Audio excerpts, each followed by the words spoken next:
Edinburgh, Scotland, October the 16th, 1977.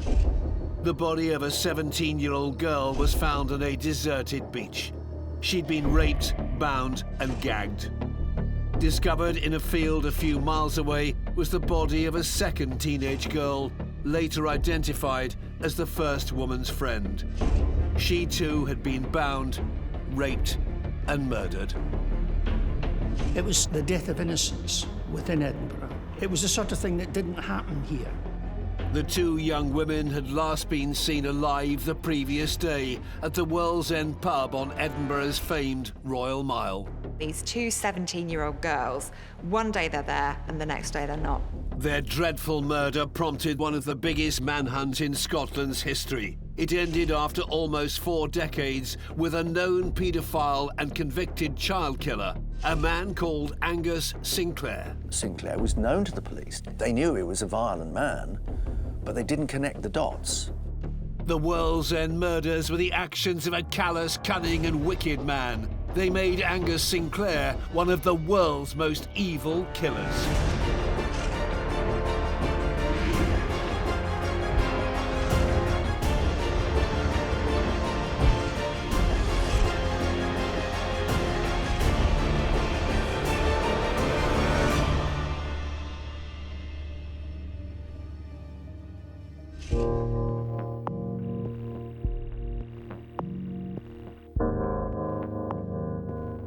Edinburgh, Scotland, November the 14th, 2014. 37 years after the senseless murder of 2 teenagers, the perpetrator, 69-year-old Angus Robertson Sinclair, was finally found guilty of committing the crime. The legacy of the World's End murders for me is that actually justice will catch up with you. If you're somebody who has committed a horrendous crime, a violent crime in the past, and there's been some physical evidence, then it's only a matter of time before you're brought to justice. Back in 1977, the press and the public were transfixed with the awful mystery surrounding the deaths of 17-year-old girls Helen Scott and Christine Eady after a night in the World's End pub. They effectively disappear off the face of the earth. No one knows what's happened to them. Their families report them missing. It is as if they have been whisked off the street. Helen's younger brother, Kevin, recalls those trying times for the family. When Helen and Christine died, I was 11 at that point, so young but old enough to know what was happening. My parents dealt with it sort of quietly and with dignity. My father dealt with it slightly differently. I remember passing his bedroom one day and I heard him crying. Now that's something, he wouldn't have done that in front of me. Former homicide detective Tom Wood was on duty the day after the bodies of the 2 missing girls had been discovered. We received information that a dog walker down on the beach at Aberlady had found the body of a young girl lying on the tide line at Aberlady Bay. We were pretty sure that we'd found Christine from the description. And just an hour or so later, we got a call from a farmer just a couple of miles away to say that he had found the body of a girl lying in the middle of one of his fields. And we went up there straight away, of course, and we found that that was the body of Helen.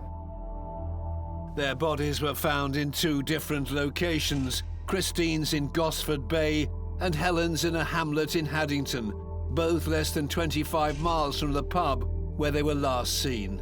They had both been killed in an identical way, and we were pretty certain from the outset that what we were looking for here was someone, an experienced criminal, an experienced murderer, someone who had done this before and would do it again. In the wake of the discovery, the police assigned hundreds of officers to investigate the killings in and around Edinburgh. The horrific deaths of the teenagers were reported by the press the following day. The Scottish public were left terrified. It was seen as almost like a milestone, the death of innocence within Edinburgh. It was the sort of thing that didn't happen here, and there was a real shock. Local journalist Marcello Mega was caught up in the hysteria when he was a child. I was nearly 12 years old when Helen and Christine were murdered, and I remember following it on the news and in the newspapers over those days, and I remember it had quite a big impact in Edinburgh. Sinclair's heinous acts were not confined to the two young women he abducted from the World's End pub. By 1977, the 32-year-old painter-decorator had already served time for the rape and murder of a 7-year-old girl, and in time he would kidnap, rape and kill again. Angus Sinclair saw women and children as disposable objects, essentially there for his own pleasure. He was a predator. He made that choice time and time and time again to harm other people and never felt bad about it. This killer's story begins in 1945. Angus Sinclair was born in Glasgow, Scotland on June the 7th. The youngest of 3 children, Angus was raised by his hard-working mother and father in a tenement block on St. Peter Street in the deprived St. George's Cross area of the city. Sinclair was born in Glasgow in the post-war years, and this was a time of real change and real upheaval for the city. There was a lot of poverty and there was quite a significant gang culture, so violence was part and parcel of everyday life for many young men. Angus had 2 older siblings, a brother and a sister, but this didn't stop him from being picked on. He was the runt of the litter, but he was also small. By the time he'd reached puberty, he was constantly being bullied, knocked about, thrown about. Tragically, Sinclair's father died when he was just 4 years old. I think that certainly increased his feeling of depression, of being an outsider, of not being like everybody else. And he chose to identify with petty theft and petty crime as his revolt against the world. In 1959, when Sinclair was just a young teen, he committed his first offence. He was only 13 when he stole the offertory box at the local church, and that led to him having a criminal conviction. At the same time, he became preoccupied with sex. Now, the early sexualisation of young men is a clue to problems later on. And we start to see this pattern in Angus Sinclair. By the age of 15, Sinclair's bad behaviour escalated and became increasingly violent. He viciously attacked an 8-year-old girl. If there was a trigger to the career that he then went on to found as a rapist and a murderer, 1961 was probably the moment in which it started, because later in the year, he committed the first serious attack on a neighbour, young girl, lived nearby. On July the 1st, Sinclair was home alone when he decided to strike again. This time, the victim was a child who lived in a neighbouring flat in the tenement block, 7-year-old Catherine. He's 16 at the time, and there's quite a lot of respect amongst children for older children. So he asks her to run an errand for him, and she goes out and she does it. Now, when she comes back, he attacks her. Sinclair took the girl up to his flat, where he viciously assaulted her. Then, in the middle of his heinous act, he suddenly stopped. There's a knock at the door, and he just literally stops what he's doing and goes and answers the door and sends the neighbour away. Sinclair got rid of the visitor and went back to attacking the girl. He raped her, he killed her using a ligature from a bicycle in a bicycle tube. It's a vicious, premeditated, calculating, callous attack on an utterly innocent young girl. The callous killer quickly came up with a plan to dispose of the child's body. I think most 16-year-olds would panic, but what he did was he sorted out her lower clothing to try to hide the fact that it had been a sexual attack. He rolled her body down the stairs and he left it there to be found, obviously hoping that it would look as though she had fallen downstairs and injured herself. Left at the bottom of the communal staircase inside the tenement block, Catherine was quickly found by neighbours. By the following day, she was confirmed dead. Neighbours reported Sinclair's strange behaviour when Catherine was discovered. knowing that he'd left a dead body there, and went off and made a point of speaking to people, and he paid a visit to his older brother, which was clearly an attempt to establish an alibi. He had been seen out and about, talking to people and appearing not to have a care in the world. The police picked Sinclair up and questioned him. Initially, he denied any involvement in the crime, but police enlisted the help of Angus's older brother. The following evening, he began to talk. Eventually he confesses. His older brother persuades him that he should tell the truth, and he confesses. And because of his youth, he's not convicted of murder. He's convicted of culpable homicide, and he's sentenced to 10 years imprisonment. At his sentencing in Edinburgh's High Court on the 25th of August 1961, the judge, Lord Mackintosh, called Sinclair callous, cunning and wicked.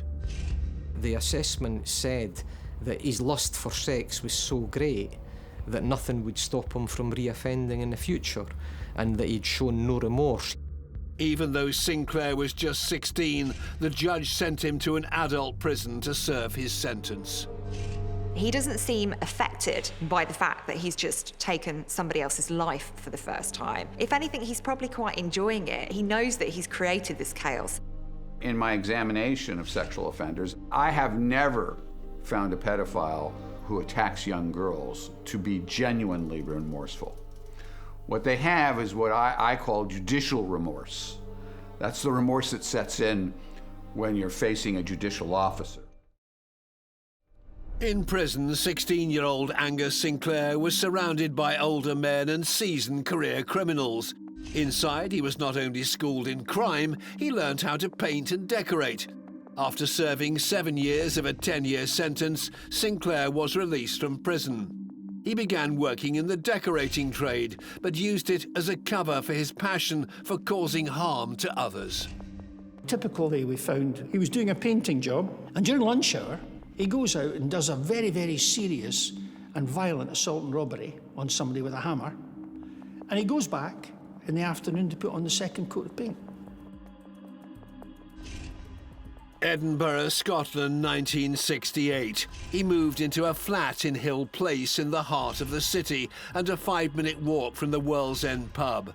Sinclair had started his own painting and decorating business and settled down. It's common in many prisoners. Many people will develop some kind of skill and some kind of thing when they're inside that they'll be able to use afterwards. He was a painter and decorator, so this enables him access to people's homes. It allows him, into people's private spaces. In 1970, aged 25, Sinclair married a trainee nurse. 18 months later, they had a son, and all seemed normal with the young family. He has a flat, he gets married, so it looks like there's this veneer of respectability, there's this facade of normality. And you could look back and say, well, hey, he's turning it around here. It is very common for people who have paraphilias, sexual psychopathologies, to have almost two different selves. The self that they manifest when they're engaging in a predatory attack, and a marriage and a family. And some of them, by the way, are good husbands. Some of them are good fathers. None of these things tells us anything about the proclivity to engage in sexual misconduct. Despite the outward appearances, Sinclair was still lusting after his violent past, and he begins to develop his double life. What he's doing, he's actually being quite instrumental. He's taking care of his own needs because he wants dinner on the table, he wants a roof over his head, and he wants to be able to go out on the evening, on the weekend, and do what he likes. Now part of a happy family, Sinclair met new people, and one of them he felt was a kindred spirit. His wife had a brother called Gordon Hamilton, who became Sinclair's partner in crime. He moved in with the couple, and Sinclair purchased a Toyota Hiace Caravanette that they would use for weekends away together. They would go fishing together, but this relationship was incredibly toxic because both of these men had a particular view of what women were there for, who women are, how they should behave. Soon, Sinclair could no longer contain his violent sexual urges. He starts off very early on having young child victims, I suspect for no other reason than that's all he has access to. But he rapidly moves on to adolescent, young adult victims. Though it wasn't proved at the time, Sinclair and Hamilton would come to be suspected of committing a series of crimes across Scotland in the 1970s. These included robbery and sexual assaults. Angus Sinclair's a thief, he's a robber, he's a painter and decorator, he's a family man, and he's a sexual predator. And he keeps all of these activities discreetly within little boxes in his life. Never the twain shall meet.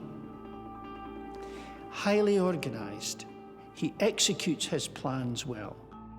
Then, in 1977, the pair escalate their offending. What happens to most sexual predators is, from their perspective, the impulse to attack again comes out of nowhere, just bubbles up out of the depth of their evil soul.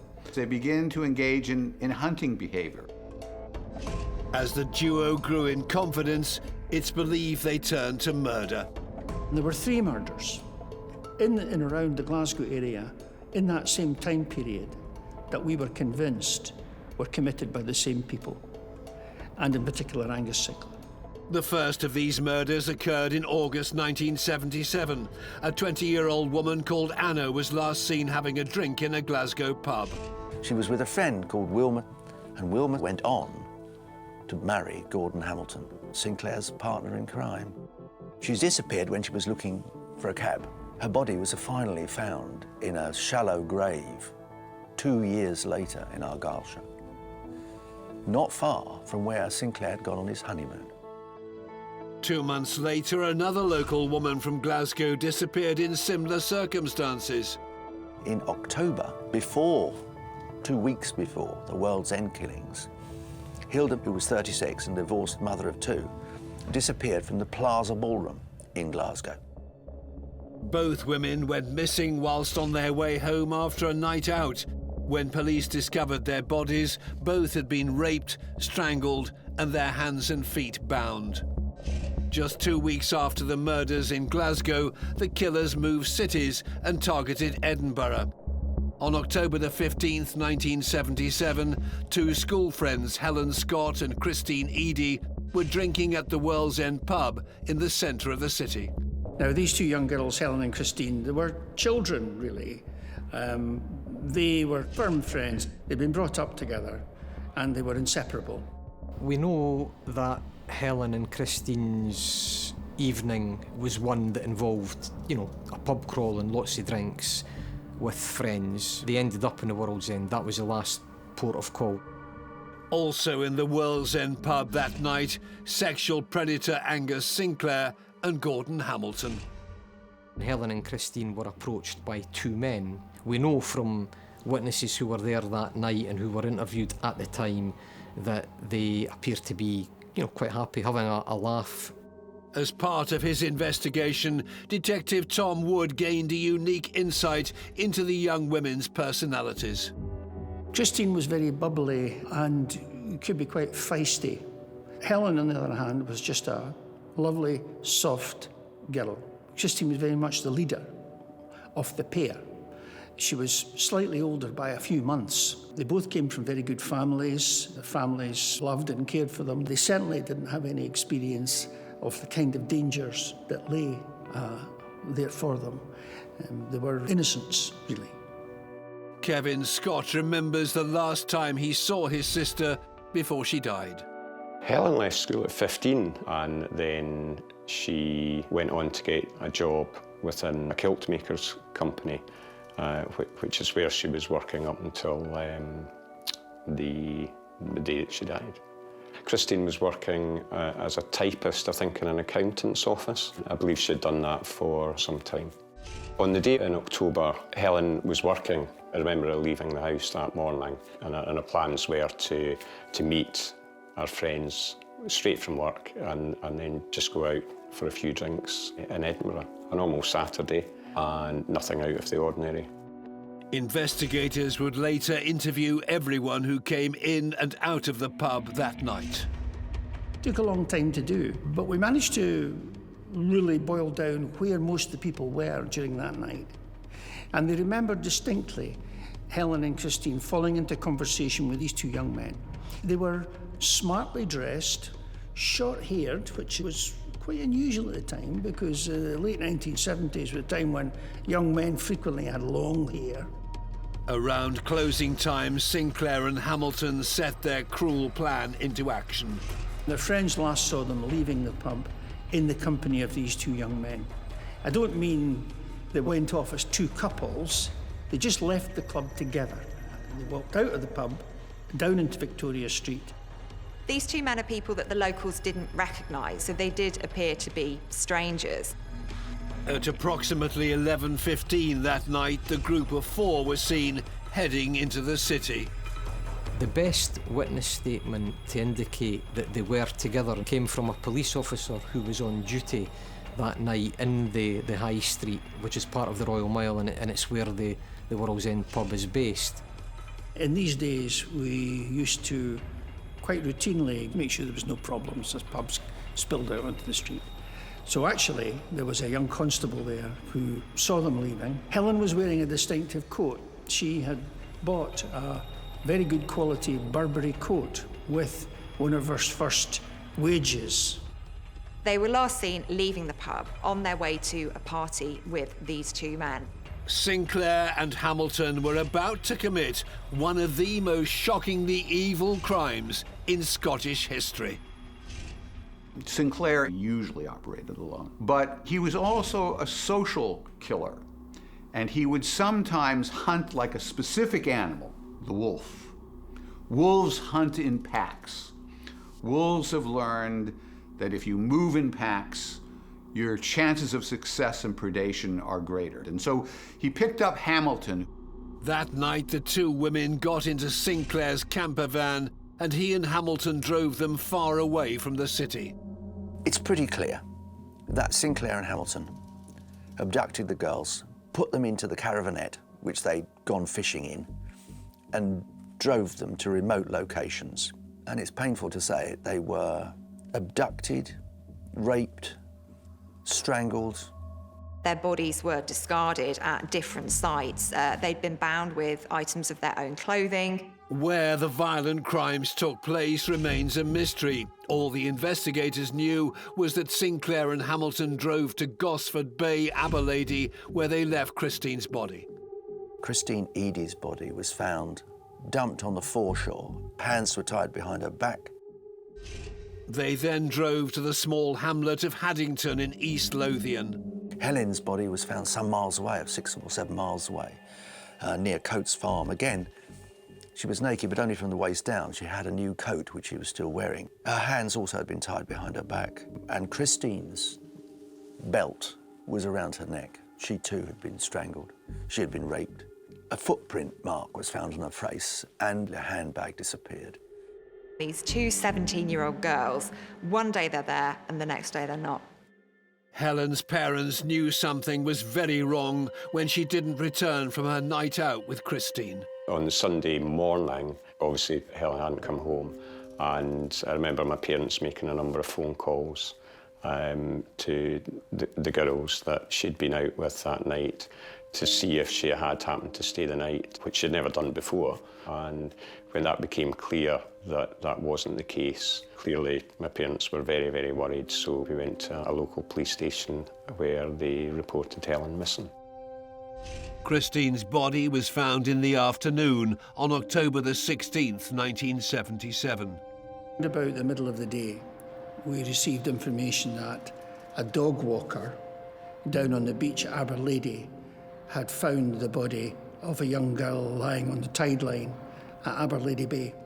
That afternoon, Helen's family were told they had found Helen's body. I honestly don't remember what was said, but at that point my father went away with the police officer to then go and identify Helen's body. But it was clear at that point it was Helen.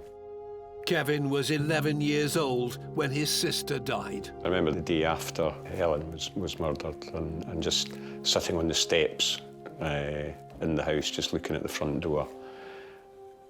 trying to get my head around the fact that she's never going to walk through that door again. A family was broken for a period of time, and I think that's natural. We still got on day to day and so on and so forth, but I don't recall any sort of family holidays thereafter, or not for a very long period of time. The police launched one of the largest manhunts in Scottish history to find the killers. Crucial evidence was gathered from both the crime scenes and taken to a new police forensics lab in Edinburgh for analysis. We were only a year into actually establishing the laboratory. Forensic scientist Lester Knibb was one of the lab's first employees. He was there when the World's End case was brought in. I was 25. I'd been working at Lothian and Borders Police in Edinburgh. I was the third person into the lab, and there was a fourth. So there were chemists and biologists, and I was the assistant biologist. Lester Knibb analysed deposits found on the bodies of the two women and on the ropes used to tie them. He and the forensic team also paid special attention to the brand new coat Helen was wearing when she was attacked.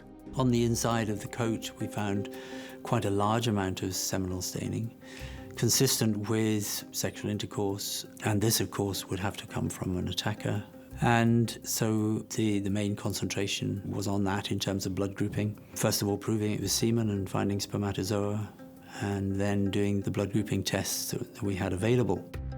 Forensic testing was still in its infancy at the time, but with such key evidence, scientists hoped their analysis could help pinpoint the killer. Now, blood grouping on these materials should be fairly straightforward when it's that fresh, but it actually proved quite difficult to get good, clear results on, so we had to kind of abandon those results. We weren't able to get terribly clear results on that. Scientists at the time could not help the police find the culprits, now branded the World's End killers by the press. Lester Knibb and the team at the lab held on to the samples in the hope that future advancements in forensic technology would later solve the case. Relatively early in 1978, that the police kind of drew a close. We produced a report, an interim report, to keep the police up to date with what we'd found. And effectively all the exhibits were taken away for storage by the police. But just over a year after the World's End murders, Sinclair struck again. On November the 19th, 1978, he was prowling near Barnhill Station in the suburbs of Glasgow. There he spotted a target, a petite 17-year-old machinist called Mary Gallagher. Mary Gallagher was in her late teens, but the significant thing about Mary is that she was tiny. She looked like a child. Mary Gallagher was going to meet her friend over the other side of the railway tracks, and her mother saw her set out, her sister saw her set out as well. Mary was last seen leaving her home at 6:45 p.m. Sinclair threatened Mary with a knife. He demanded that she took her clothes off, and he slit her throat with a knife. This was a really, really nasty attack. It would take more than 20 years to prove that Sinclair was Mary's killer. Meanwhile, he continued to commit a catalogue of cruel offences. One of the extraordinary things about Sinclair was known to the police. He had a reputation as a mugger. At one point, he got a handgun conviction. They knew he was a violent man, but they didn't connect the dots. Sinclair was a man who got away with it for a very long time. Between 1978 and 1982, a total of 11 children reported being sexually assaulted by Sinclair. Over a number of years, we think exclusively targeted children because there aren't any unsolved rapes or rapes and murders of that time from about 1978 to 1982 that match his MO. Sinclair would ask them to run an errand for him, and then when they returned, he would attack them. Sinclair used his job as a painter and decorator as cover for his despicable deeds. In 1982, Sinclair was finally caught out. In June, Sinclair was in the Woodlands area of Glasgow, where he assaulted a 6-year-old girl. But this time, the alert child was able to identify her attacker. One girl, 6-year-old girl, who he carried out a really serious sexual assault on, recognised the smell of turpentine on him. He was dressed as a painter and flecks of paint were on his hair and shoes. Sinclair, now aged 37, was arrested and subsequently stood trial at Edinburgh's High Court. On August the 31st, 1982, he was convicted of 3 charges of rape, 7 charges of lewd and libidinous practices, and a breach of the peace. He was charged with sexually assaulting 13 children, and he pleaded guilty to 11 of them, and 3 of them were rapes, and that was enough to get him a life sentence. He was sent to serve his time in Peterhead Prison on Scotland's east coast, just north of Aberdeen. The convicted paedophile and killer was off the streets. But he and his partner Gordon Hamilton had not yet been proven to be the world's end murderers. It would take intelligent police work and a trailblazing breakthrough in forensic technology to finally bring justice to serial killer Angus Sinclair. Glasgow, Scotland, 1997. After several previously unsuccessful attempts to solve it, Strathclyde police force reopened the oldest unsolved murder in their cold case files, that of Mary Gallagher. She'd been found dead in November of 1978, 19 years earlier. Mary Gallagher's crime had been left unsolved. They looked out and they found forensic samples which had been kept from the Mary Gallagher killing. The police asked their forensic lab to reanalyse the crime scene evidence from the victim using their new cutting-edge DNA technology. The results were run through a database of DNA samples the lab had on file, and what was revealed was a shocking surprise. Sinclair, who had been in prison, had given a DNA sample whilst he was in prison, and that DNA sample matched some semen that was found on Mary's pubic hair. So it was, without a doubt, he was the offender in this case. The evidence was clear, and Angus Sinclair was charged with her murder. On June the 1st, 2001, he stood trial, just weeks before he was eligible to apply for parole. With concrete proof that he was with Mary Gallagher the night she was killed, Sinclair came up with a cover story.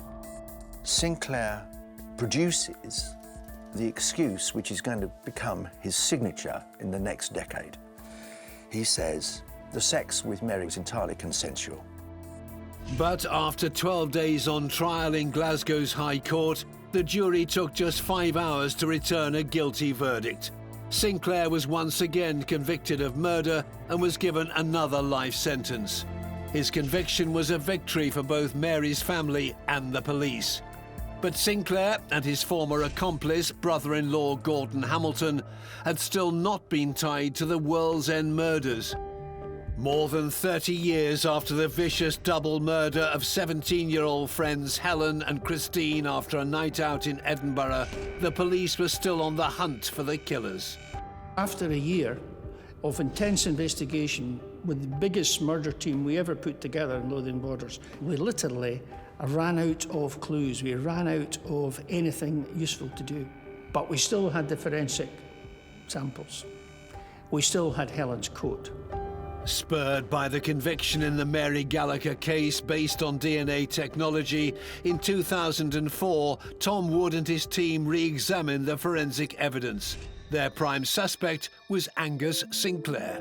We sent samples of the coat for another analysis. And this time, the scientists could tell us that there wasn't one DNA sample on this coat, but there were 2. So we sent the second sample away to be compared with the database. And straight away, within hours, we got back a hit. It was Angus Robertson Sinclair. Then the police tried to identify the second male whose DNA had been found on Helen's coat. Very quickly, we found out that there was a familial line running through the DNA sample we had found, which led back to the Hamilton family. So we knew that the person who had been with Angus Sinclair at the time of the World's End murders, it was his brother-in-law. To prove that Gordon Hamilton was the second male and Sinclair's accomplice in the double murder, the police needed a sample of his DNA. But by 2004, Hamilton had been dead for over 7 years. He died in 1996. Now, it was incredibly difficult because there was nothing left of Gordon Hamilton. He had been cremated, he hadn't been buried, we couldn't exhume his body to take DNA samples. Then detectives discovered that Hamilton had decorated a house in Glasgow's Dennistoun district. We had eventually to track down a piece of handiwork he had done and managed to retrieve old DNA samples from that. The test came back conclusive. Hamilton's DNA matched what was found on both victims. And at that time, we stopped and we gathered ourselves and gathered all the information and set up Operation Trinity. And I was appointed to lead Operation Trinity. In what was one of the largest criminal investigations in Scottish history, Tom Wood led a team of over 60 retired officers from 3 police forces. In the monumental effort to solve the World's End murders, Wood and his officers reviewed over 1,000 murders that took place across Scotland between 1968 and 2004. There were several murders in Glasgow that also bore a resemblance to the World's End murders. They all had been committed within about 6 months during late 1977, early 1978. Once we'd completed Operation Trinity, we put in a report to the Crown suggesting that Angus Sinclair be charged with the World's End murders. Due to lack of strong evidence, the prosecution decided not to pursue Sinclair for the Glasgow murders, but focus instead on the murders of Helen and Christine. On August 27, 2007, at the High Court of Judiciary in Edinburgh, Angus Sinclair finally stood trial for the World's End murders. The Crown decided to take a very, very simple approach to the case. They decided not to bother with all the supporting evidence, the hairs and fivers, the knots, nothing like that. They decided just to go on the simple, straightforward DNA. Here is a girl that's been murdered. Here is her coat. On that coat is DNA, and the DNA belongs to Angus Sinclair. End of story.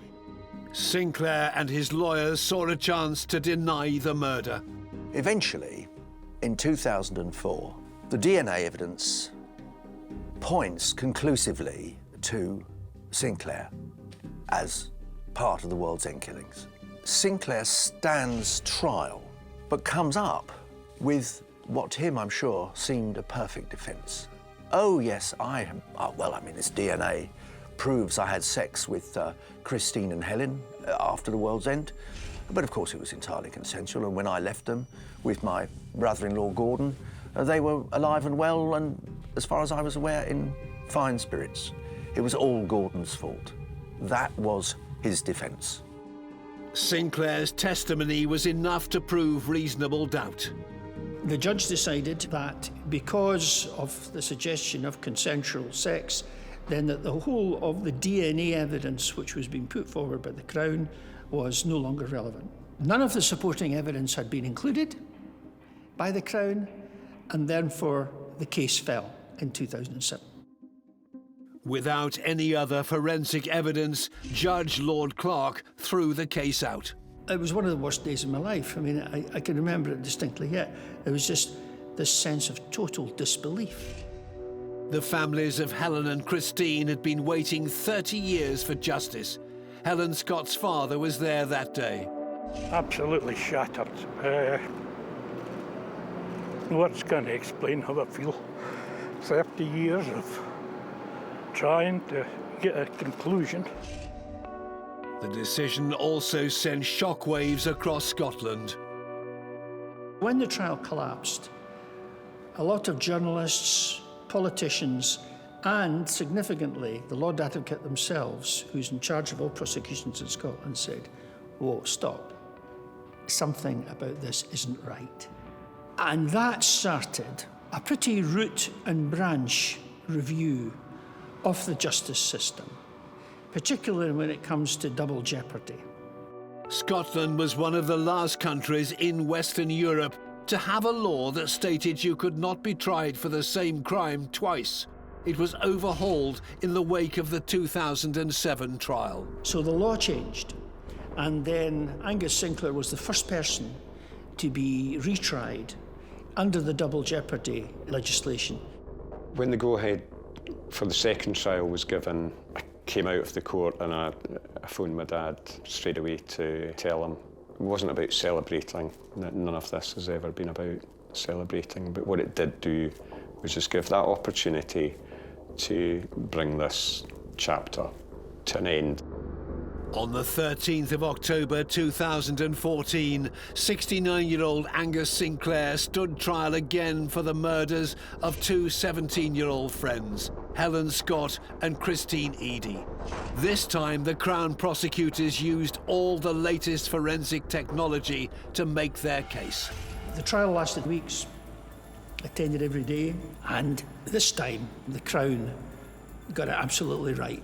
I mean, there was compelling evidence from knots to soil samples to DNA, to just a whole picture was put together. Exactly what should have happened in 2007 and didn't. And the jury convicted him unanimously. There was no question whatsoever. The judge, Lord Matthews, gave Angus Sinclair 37 years in prison, the longest sentence in Scottish legal history. For me, it took 24 hours to sink in, and it was the following day where all of a sudden you just felt different, lighter. It was so massively important. I'm so pleased for my dad as well that he saw justice for Helen and Christine in his lifetime. Sinclair will be over 100 before he is considered for parole, therefore unlikely to ever be free again. A few days after the guilty verdict, I went to Helen's grave, and there was, I didn't count the number of roses, but there could well have been upwards of 30, with a small card which said, "From a nation we will never forget." That's mind-blowing. It took nearly 40 years to solve the mystery of the World's End murders. And though his partner in crime in the brutal act died before he could face justice, the sexual assault and callous killings of children and young women makes Angus Sinclair one of the world's most evil killers. Northern Tampa, Florida, 1984. 17-year-old Lisa was abducted.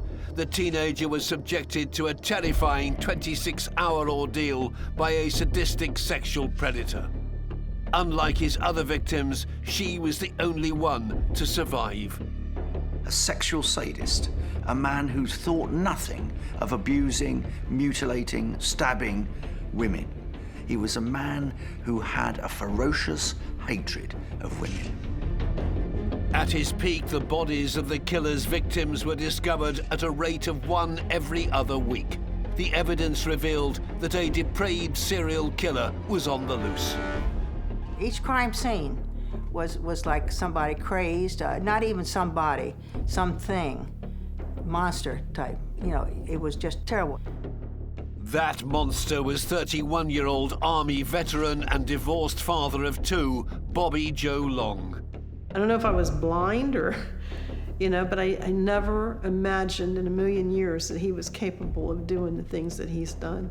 He was an animal, and I mean, this is somebody that I loved. Long became one of the most notorious serial killers in US history. During his 8-month sadistic killing spree, he murdered 10 women in Florida, making Bobby Joe Long one of the world's most evil killers.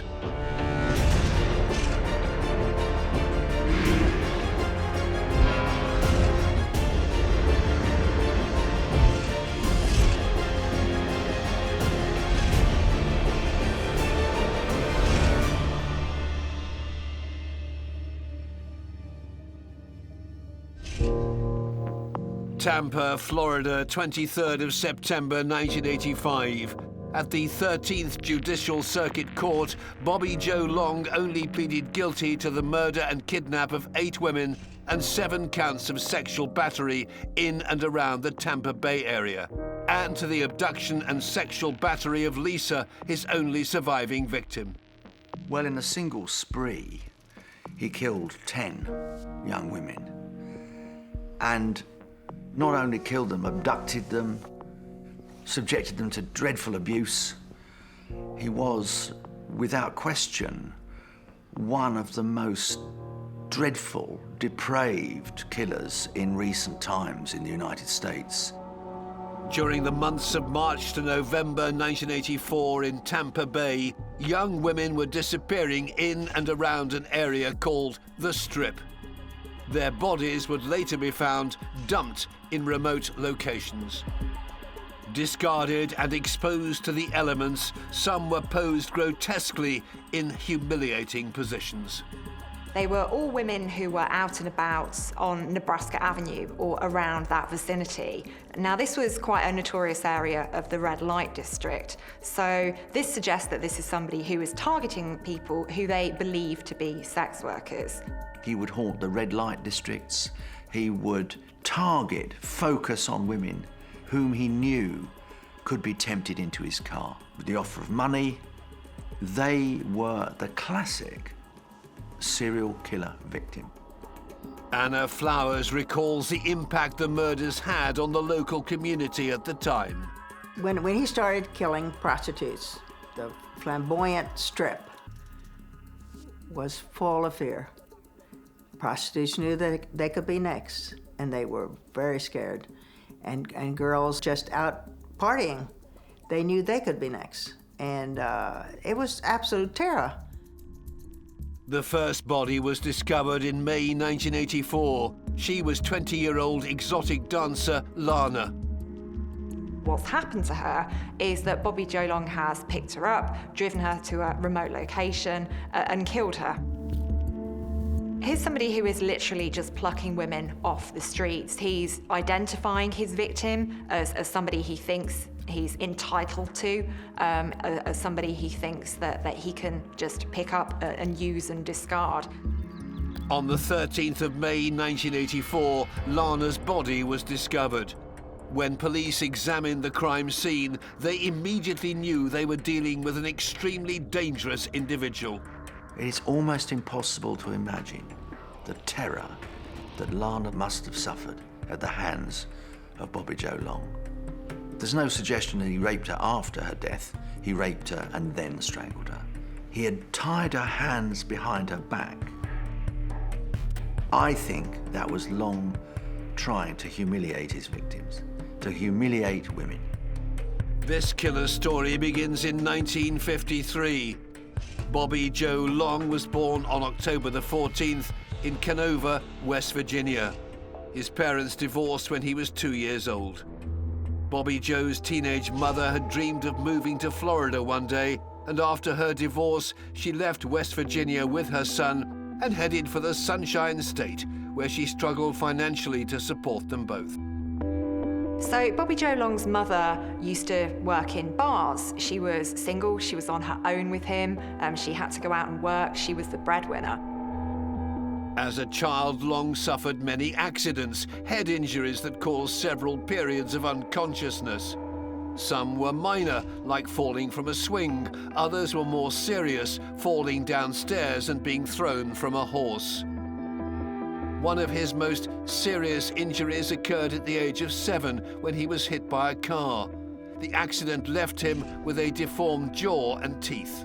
And the kids would worry him to death about that, and he finally had an operation on that as well. He wore those scars, you know, all of his life. With money scarce, they lived frugally in a one-bedroom apartment, even sharing a single bed until Bobby Joe was a teenager. Bobby Joe confided in his ex-wife Cindy about his relationship with his mother. He would tell me that certain nights that she would come home with a boyfriend, that he would get woke up and put on the couch while the boyfriend spent the night with her. Long slept with his mother, which often angered him when she brought home a man of which there are a string. And I think it's in there somewhere that the genesis of Long's loathing for women began. When you look at how he speaks about his mother and what he thought about her, he held her in quite a lot of contempt and disdain. He said some very offensive things about her. He criticised the fact that she worked as a barmaid, that she wore revealing outfits, and that for me says that he's got some incredibly fixed and very conservative views about women, who they are, how they should behave. They should look after their husbands, look after their children. He's got a very fixed idea of men as breadwinners and women as caregivers. Long harboured a grudge against his mother for not looking after him or paying him enough attention. He had a horrible resentment towards his mother. And to be very honest with you, had I have ever heard that he, had harmed his mom, I probably wouldn't have been surprised, because he really did have a hate for his mother. And as time went on, the more time she paid to men, the more he resented it. And psychiatrists have said that that's part of his problem, that he was actually killing his mother. Again and again, he hated women. Long had also been born with a condition that would later in life prove a challenge to his masculinity. He had Klinefelter syndrome, which meant that he had 2 X chromosomes and 1 Y. Now, one of the symptoms of that is it gives a young boy, as he grows into adolescence, significant extra estrogen. High levels of the female hormone can result in men developing enlarged breast tissue called gynecomastia. This happened to Bobby Joe Long, to his great embarrassment, and I think also heightened the fact that he loathed women. Age 13, Bobby Joe Long underwent surgery to remove his breasts, leaving ugly scars that made the young man very self-conscious about his body. When we were kids, we were always swimming down in the Keys and everything. He would always keep a shirt on because he was embarrassed of the scars from the surgery. By his early teens, this cocktail of anger at his mother and his own physical self-loathing was already beginning to turn Bobby Joe Long into an angry young man. Bobby Joe Long's mother had moved to Miami, Florida, with her young son. By waiting on tables in bars and restaurants, she was eventually able to provide them with a better life in the Miami suburbs. Age 13, Bobby Joe was a student at Hialeah High School in Miami-Dade County, where he became close friends with a young girl called Cindy. Our childhood was great. We used to go to the movies, we'd go fishing, we'd go hunting, we'd go to the Keys scuba diving. It was a very normal childhood for the South Florida area. Long didn't excel in high school. When he left, he got a job as an electrician's assistant at a firm. Age 19, he used his newly acquired trade and joined the army. On January the 25th, 1974, he married Cindy, his childhood sweetheart. So, yeah, he swept me off my feet really hard. And I don't know, I guess I just fell madly in love with him, and thought that in the fairy tale world that this was going to be my husband and we were going to live together forever. But Cindy's fairy tale marriage was short-lived. Not long after the wedding, alarm bells began to ring about her husband's temperament. If there was another guy that would talk to me or anything, he would just have a fit about it. A few times he accused me of, messing around with people, which I had not. Controlling, he would tell me what I was going to eat. He hated the smell of popcorn for whatever reason, so, that was always something that he would just have a fit about if I was eating popcorn or garlic. He didn't like garlic.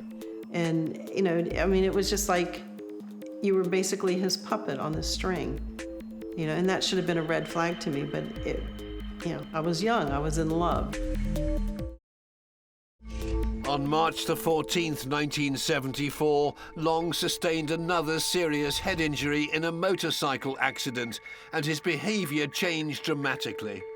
I think that, if possible, the motorcycle accident just kind of knocked the screw loose that was holding everything together at the time. The long-term effects of a head injury, some people will be fine. Others, it can seriously affect personality. If your brain is damaged, particularly at the front, you can almost become a different person. Whilst in the hospital, the nursing staff noticed that he masturbated constantly. Long was released 5 months later. But when he returned, Cindy found that he became violent towards her. He also became obsessed with sex and demanded she have intercourse with him at least twice a day. There was no doubt that Long developed an overt, compulsive, dangerous sex drive when he was a young man. Turned him into this hypersexual being that flicked the switch, if you like. So brain injuries, particularly to the frontal lobes, they can affect impulse control, they can make you sexually disinhibited, and I think in Long's case, we certainly can see some suggestions that that injury has changed who he was. Long was discharged from the army on medical grounds and retrained as a radiologist. The couple had 2 children together. My son was born in 1974, and then when he was 6 months old, we discovered I was pregnant with our daughter, who was born in 1975. So it was almost like having twins around, but he was always a good father to them. He absolutely loved them. He was very strict with them, but he loved them. He would do things with them and everything, so he was never violent towards our kids. Despite the abuse, Cindy stuck by her man. They always have the knack to turn it around, to make it your fault. And you as the victim, you believe it is your fault. So you're constantly walking around on eggshells trying to please this person. And 9 times you can't please them.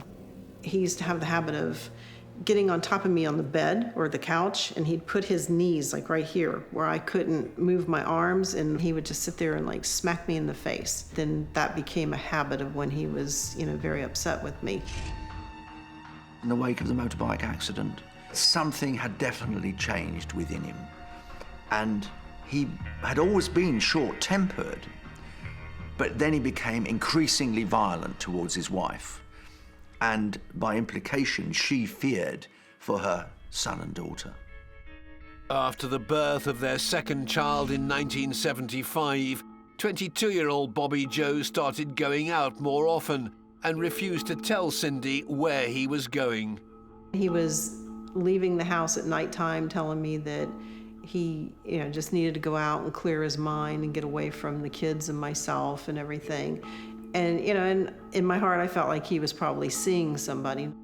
Bobby Joe Long didn't have a lover. He had a secret sadistic hobby, raping women.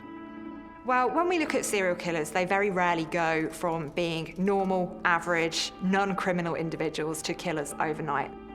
He set out on a scheme by answering ads, classified ads, in the local paper. He specifically targeted bedroom furniture. But even if it was something in the kitchen or something in the front room, he went to the house. If he discovered that the woman was on her own, he would rape her and then leave her. At night, he was a rapist, sexually assaulting women he found in the classified ads section of the local paper. And when he returned home, his violent behavior continued. In June 1980, following a particularly severe beating, Cindy required urgent medical treatment. In the emergency room, Cindy lied about how she'd sustained her injuries. Staff believe she was a victim of domestic violence and called the police, but she continued to lie to them. I have walked around for the last 30 plus years regretting the fact that I never did have him arrested. On returning home, Cindy decided to take matters into her own hands. I came home that night and I loaded a double-barreled shotgun, and I sat there until his alarm went off with it at his head cocked, trying to get the nerve to pull the trigger. I was so humiliated from being at the hospital and the police officer knowing that I was lying and the doctor knowing I was lying, and I was tired of being his punching bag. But she couldn't pull the trigger. The only reason that I never pulled the trigger that night, was because of my kids. And I kept thinking, you know, who will raise them? He's going to be dead. I'm going to be in jail. But I mean, this is how demented he had my mind too.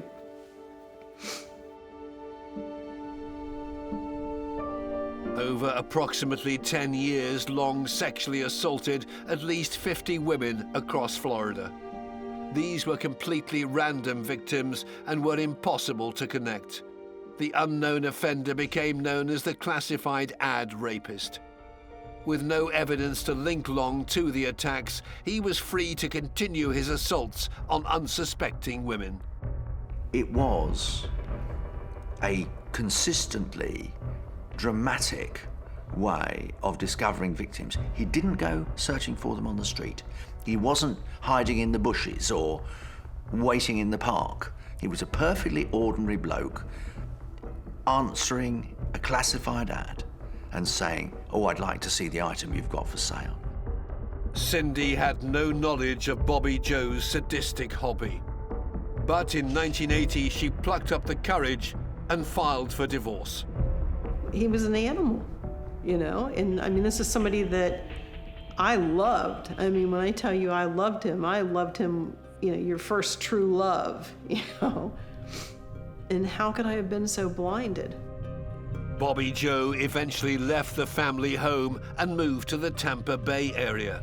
When we first got divorced, we, you know, weren't very kind to each other because there was still so much animosity, but we still had to contact each other because we had the 2 children. So probably around 1982 or 83, we started where we could be civil to one another. And, you know, I had forgiven him for what he had done to me, just with the understanding that, you know, he's a sick individual. By the time they finally divorced, I think Long had decided that his only true satisfaction would be in a great many sexual partners. Bobby Joe Long had a fresh hunting ground of Tampa Bay, where just raping and abusing women was no longer enough. He would go from being the classified ad rapist into a serial killer. Divorced from his wife, Bobby Joe Long began his sadistic murderous spree. Preying on vulnerable young women in the red light district, his need for sexual gratification was insatiable. On the 10th of May 1984, exotic dancer Lana had arranged to meet her boyfriend after work and was walking along the strip. Lana was an Asian. She was a pole dancer in a bar on the strip. She had relocated from California, and she had a boyfriend. She was often asked to go home, you know, to be taken home, but she didn't usually do that, even though that was extra money. Bobby Joe Long came along in the car, and he stopped the car and asked her if she'd like a ride. She got into the car, and that was his first known victim in that killing frenzied period. Lana's body was found 3 days later by 2 boys near East Bay Road, Tampa. She'd been brutally raped, strangled, and her body grotesquely posed. She had the hangman's noose around her neck, and she was cut while all that was going on. It was out of control. The ligatures showed signs of a knife, and he just left her in the field. This was one of those cases where you have this first murder, and the individual who's been killed is associated with the sex work trade, is somebody who's seen as less deserving. And very often these murders don't get the same attention, don't get the same kind of investigation as others. So very often these first murders are real opportunities to apprehend a serial killer before they kill again. On the 26th of May, Long struck once again. He picked up 22-year-old sex worker Michelle on the strip. Michelle was a beauty queen at one time, and she was very pretty, but she was a drug addict, and so she did that to support her habit. After she got in the car, Long drove to Park Road, known as the local Lover's Lane. He tied her up, beat her, and viciously raped her, and then threw her out of the car. But Michelle was still alive. This victim has got spirit, and she puts up a fantastic fight, which makes him extremely angry. So angry indeed that he not only does he try and strangle her, he then goes on to cut her throat viciously. So he cut the throat of one victim. He really didn't care. He wanted to get his pleasure, have his fun, and then just simply dispose of these women.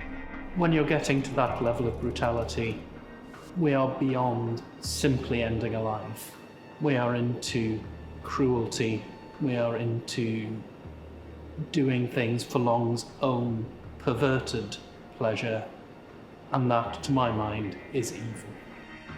Strangulation and the use of ligatures became Long's killing trademarks.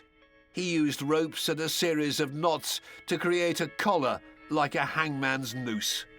With strangulation, you're very physically close and you have complete control. You have ownership of that other person while you're strangling them, and you know you have power of life and death literally in your hands. Michelle's body was found a day later in an isolated area of Hillsborough County by a construction worker. There was no indication that Long selected women of a physical type, but during his 8-month killing spree, all of his victims were young women and the majority were sex workers. They were the classic serial killer victim. How often have we talked about how vulnerable prostitute sex workers are to a serial killer? Bobby Joe Long falls into the stereotype. I think he made a conscious decision in early 1984 to start killing. And once he started, he simply could not stop. On the 8th of June, he picked up factory worker 22-year-old Elizabeth, who'd been in the red light area of Nebraska Avenue. He doesn't look like a monster. He's incredibly charming, he's incredibly charismatic, and he's good looking. So he's able to disarm you quite easily.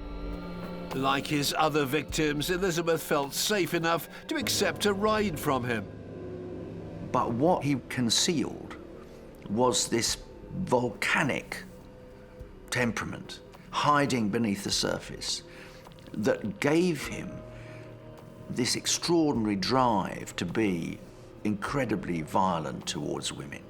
She got in the car and it went through the same MO. Raped her violently on the front seat of his car, took her to a remote place, and continued to rape and torture her. Long strangled Elizabeth with rope, stole her cash card, and later emptied her account. Her body was found 16 days later in an orange grove in Brandon, approximately 10 miles from Nebraska Avenue. The line between rape and murder is extremely thin. This is a man who is now addicted, obsessed to rape and murder. In 2 months, law enforcement agencies had discovered 3 bodies, but they had no witnesses and no tangible leads that could help them identify a killer. When we look at Long's motivation for murder, I think here's somebody who felt that they were entitled to kill these women. He had a very black and white outlook. There were women who were respectable and there were women who were not respectable. And he felt that he was the one who could decide which ones lived and which ones died. And I think if he was honest and you asked him why did he commit these murders, because he wanted to, and it's as simple as that. It's not about simple killing, it's about the power and control over women. That was exactly what Bobby Joe Long was demonstrating. I have ultimate control. As the number of deaths rose, the community in Tampa were left terrified. The killer had a particular appetite for prostitutes, and they knew that they could be killed anytime. And after the one girl that was not a prostitute was murdered, anyone could be a victim. And they knew that, and terror was prevalent all over the city. Long's lust for killing was insatiable. On the 7th of October, the body of 18-year-old sex worker Chanel was discovered lying by the entrance road of a cattle ranch near the Pasco-Hillsborough County line in Florida. She'd been shot in the neck. Chanel was the only black girl that he killed, a troublesome teenager, but she wasn't particularly a professional hooker at that time, but she was just beginning to go back into the business. But this night, she just got in the car with the wrong man, and she was murdered, and in the same way, tortured, raped. Police were at a loss. They still had no evidence to lead them to the perpetrator. Bobby Joe Long was free to kill again. Just 1 week later, police made another grim discovery. On the 14th of October 1984, the body of 28-year-old sex worker Karen was found in an orange grove in Hillsborough County. The victim's hands and feet were bound. She'd been struck on the forehead and strangled. Karen was from a very upper middle class family in St. Petersburg. An excellent student. She had it all. But in high school, she got hooked on drugs. And it just turned her whole life around because she lost her ambition to succeed at anything but just support her habit. By mid-October 1984, investigators had collected forensic evidence from the crime scenes and bodies of 5 victims, but the elements were working against them. Long left his victims out in the Florida heat. You've got temperature degrading that body, you have predators, you have animals. If that body isn't found quickly, it is going to severely interfere with the forensic pathological investigation. It's almost like you're working against the clock. But what they did find suggested that the victims were likely linked to a single killer. Among the things they found were some distinctive red fibres and also some very distinctive tyre tracks. And they were tyre tracks that belonged to a specific type of tyre. It was custom made for use on Cadillacs, so that was quite unique. So those were some common denominators. Those were some pieces of the puzzle, and eventually they would get put together. Deputies had begun patrolling the perpetrator's hunting ground, Nebraska Avenue and West Kennedy Boulevard. Investigators also created a profile of the murderer to help narrow down their search. He had the injuries from youth, head injuries, birth defects, all of it. They had about a dozen things that serial killers had in common. Bobby Joe Long had them all. He was a profile poster child of serial killing. On October the 31st, in an isolated area of Hillsborough County, police discovered their 6th body, that of sex worker Kimberly Hops. The authorities hunting the unknown killer desperately needed a breakthrough in the investigation. Little did they know that Long himself was about to hand it to them. At around 2 a.m. on the night of November the 3rd, 17-year-old Lisa was cycling home from her job at a donut shop in northern Tampa. Long pulled her from her bicycle at gunpoint, dragged her into a car and blindfolded her. She was made to remove all her clothes and he bound her hands, wrists and feet. He then forced Lisa to perform oral sex on him. But this time, he doesn't drive her to some neglected field or other place. This time, unusually, he takes her to his apartment.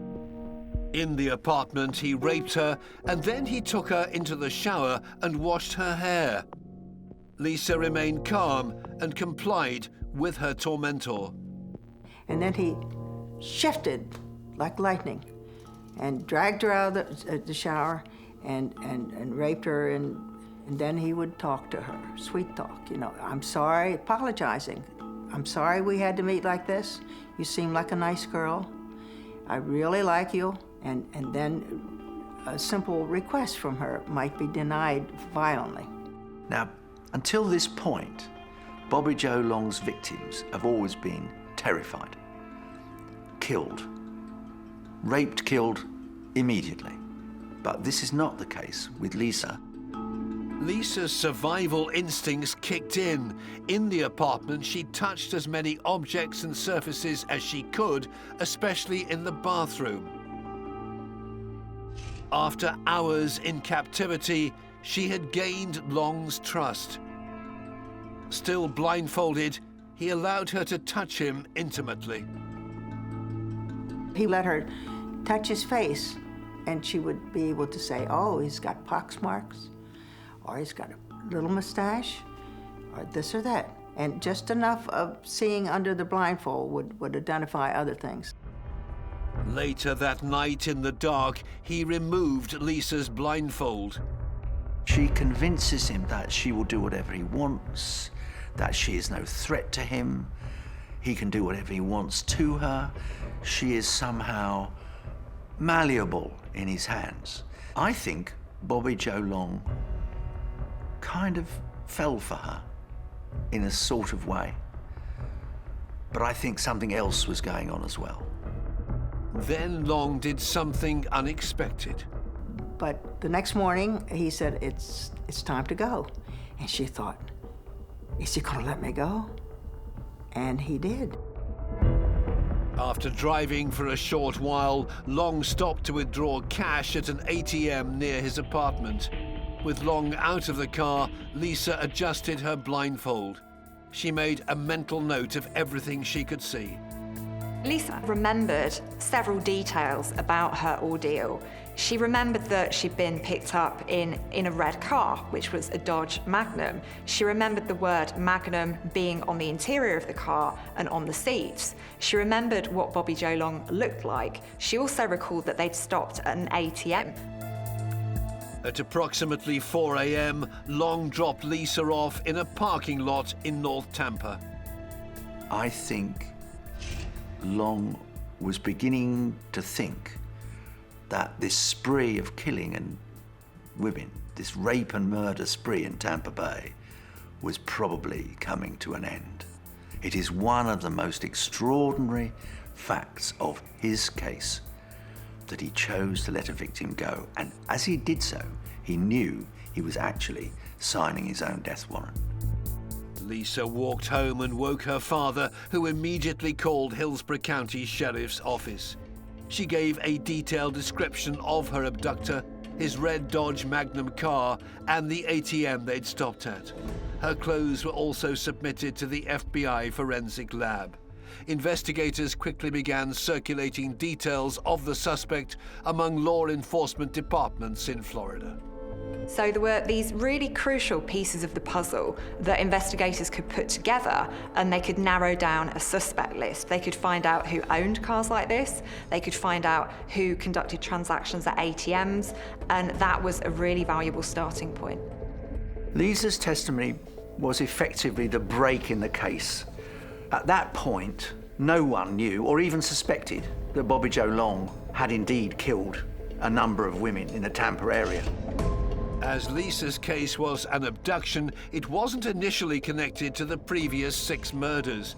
But in the following 8 days, 2 more bodies were found, one in neighboring Pasco County and the other in Hillsborough County.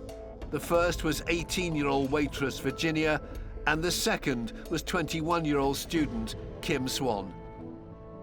Many of Bobby Joe's victims were decomposed, so it was more complicated for them to put together the details. They had 6 bodies, but now they have Lisa's testimony and they find Kim's body and Virginia. On the 13th of November, police finally received a breakthrough when the forensic test results came back from the lab. The authorities took considerable pains to examine the crime scenes. Among the things they found were some distinctive red fibres and also some very distinctive tyre tracks. The same red carpet fibres that had been found on the bodies of 7 of the 8 other victims matched the fibres that had been discovered on the clothing Lisa was wearing during her abduction. It was revealed that they had the red carpet fibres, they had all of these pieces of the puzzle coming together. With such strong evidence connecting Lisa's attacker to the other Florida murders, the police knew they had to identify the killer fast. So they started to put together the evidence that Lisa McVeigh had provided. They looked through records of ATM transactions, they looked through records of car ownership, and they honed in on a range of suspects. And one of them was Bobby Joe Long. With forensic evidence, the tyre marks and the make and model of the car, the net was closing in on Bobby Joe Long. On November the 14th, Hillsborough County Sheriff's Office formed a task force with 4 other law enforcement agencies, including the FBI in Florida, to catch the suspect. You have a full-scale task force at work, absolutely determined to nail the man who's been committing all these foul rapes and murders. The surveillance team is put on Bobby Joe Long. They follow him everywhere. The following day, on November the 15th, Long's red Magnum was spotted driving down Nebraska Avenue. Now, they needed to make sure that this was their guy, so they pulled him over in his car one day under the guise of looking for a suspect in a robbery, and they took a photograph of him and then let him go. Lisa, Long's only surviving victim, was shown the photograph and was able to positively identify Bobby Joe Long as her abductor. On the same day, bank machine records for Hillsborough County confirmed Lisa's testimony. Long had used an ATM at approximately 3 a.m. near his apartment the morning he dropped her off. Still under surveillance and with a warrant for Long's arrest, the task force seized their chance. The net is closing very quickly around Long. They were not going to let this guy commit yet another murder. And they followed him to a movie theatre one day, and he went in and he watched a film, and the police waited outside for him to come out. On November the 16th, 1984, Long was arrested outside a movie theatre. His Dodge Magnum was seized, and a sample of the red carpet from the vehicle was immediately submitted to the Florida Department of Law Enforcement Crime Lab. When questioned about the abduction and rape of Lisa, he quickly confessed. You said something earlier, okay, about the reason you let her go and what would happen as a result of letting her go. You want to say that again? I knew it would lead to me getting caught. Why did you know that? I just knew it would. I knew she saw me. And I had a pretty good idea she could see underneath the blindfolds. And it was a real tug of war trying to decide if I should let her go or not. But I didn't want to hurt her. But when he was interviewed about the 8 murders, he denied all knowledge of them. Within hours of sending the carpet sample from Long's car to the forensics lab, the results were back. The fibres were an exact match to the ones found on the victims and on Lisa's clothes. There is no doubt whatever that those red carpet fibres were the link among a number of the killings and identified Bobby Joe as a serial killer. So they tell him about the carpet fibres, and he realises that the game is up. So what he's doing here is he's trying to get back in control. So he confesses to the murders. He said, yes, it was me. Where is it you dropped the girl? Did you ever go out and scout them ahead of time or anything, or just drove around and found them? No, I never scouted them. While being interviewed, Long made another shocking admission. He revealed the location of another victim, 21-year-old waitress Vicky in Hillsborough County. But by that point, he was well aware that the scales of justice were certainly tipping against him. As if to dot the I's and cross the T's, Long drew them a map of where he dumped Vicky's body. If there was a final nail in his coffin, that was most certainly it.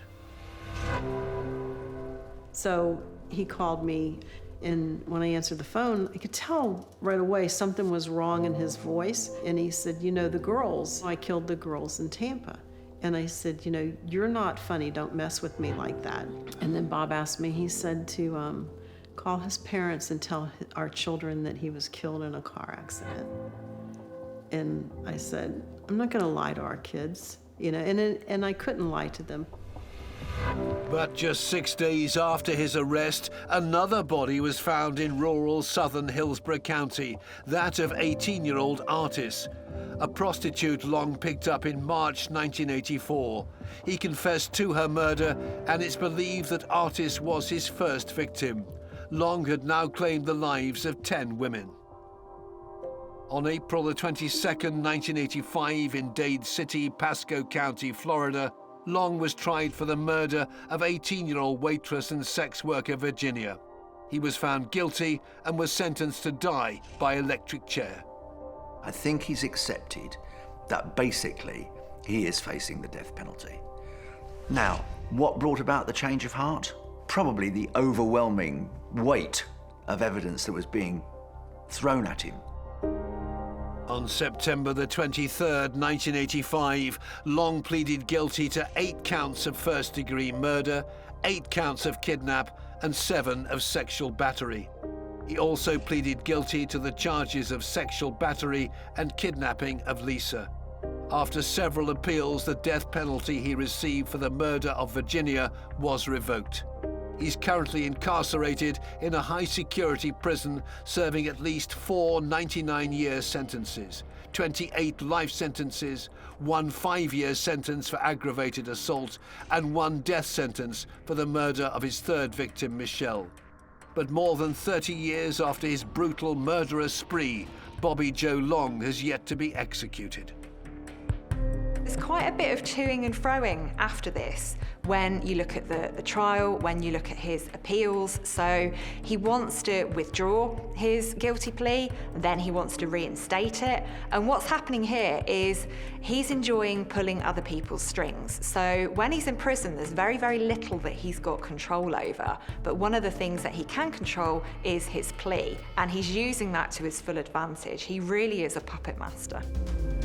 Convicted of 9 brutal murders and the abduction and rape of 1, Tampa Bay's mass murderer is suspected of taking more lives, and that makes Bobby Joe Long one of the world's most evil killers. 22nd September 1991, Guilford, Connecticut, USA. Early Sunday evening, a mysterious man called at a house in the suburbs. Homeowner Christine was told some shocking news. Her brother Ernest and his family had been kidnapped and were being held ransom by the mafia. I didn't quite know what to make of it. He had Ernie's car, and he opened the trunk, it was full of blood. It turned out the man at the door, 42-year-old Christopher Hightower, was a pathological liar and a killer. He claimed he needed $75,000 to release the family, but in fact he'd just murdered them. He would stop at nothing to get what he wanted. It didn't matter who he hurt, it didn't matter who he conned. Most shocking of all, Hightower annihilated his friend Ernest with a crossbow, strangled his wife Alice, then drugged their 8-year-old daughter Emily and dumped her in a shallow grave. There was evidence that she was buried alive. That's a monster.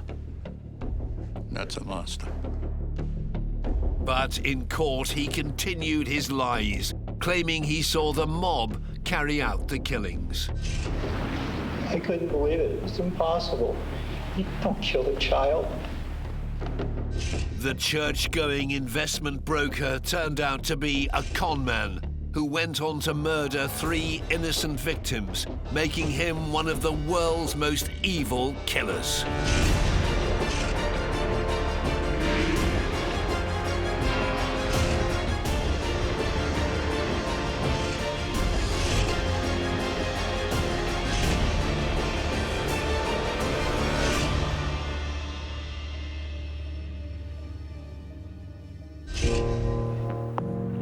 Rhode Island, 1991.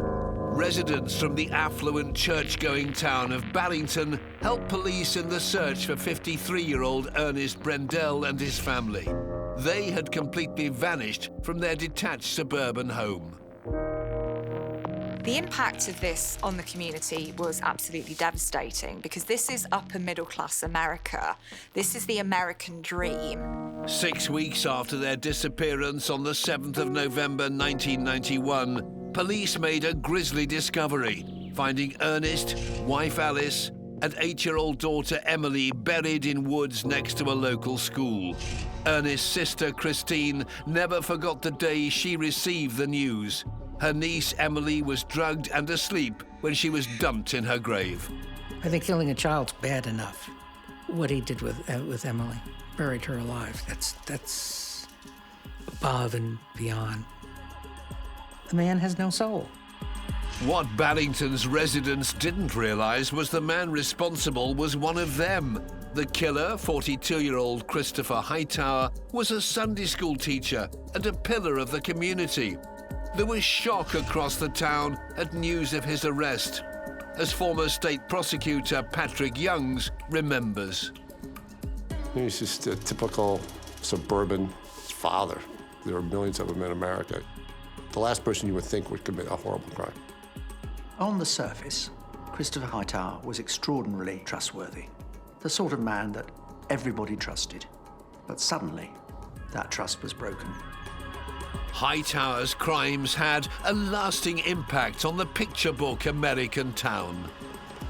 People started to call when they didn't see something that looked good, maybe a child on a bicycle late at night, or a strange car in the neighborhood, or these terrible events. They just bring about a heightened state of awareness.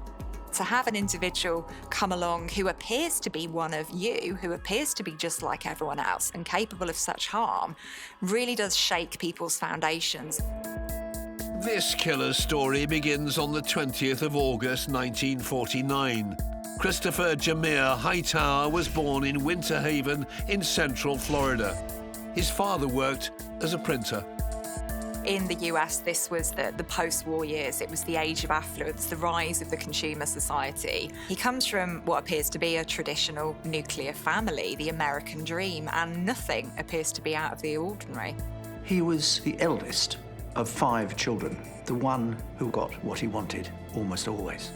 But soon the young Christopher would discover a dark family truth. Hightower discovered that the man whom he called his father was actually his stepfather. His real father abandoned them both when his mother was only 17.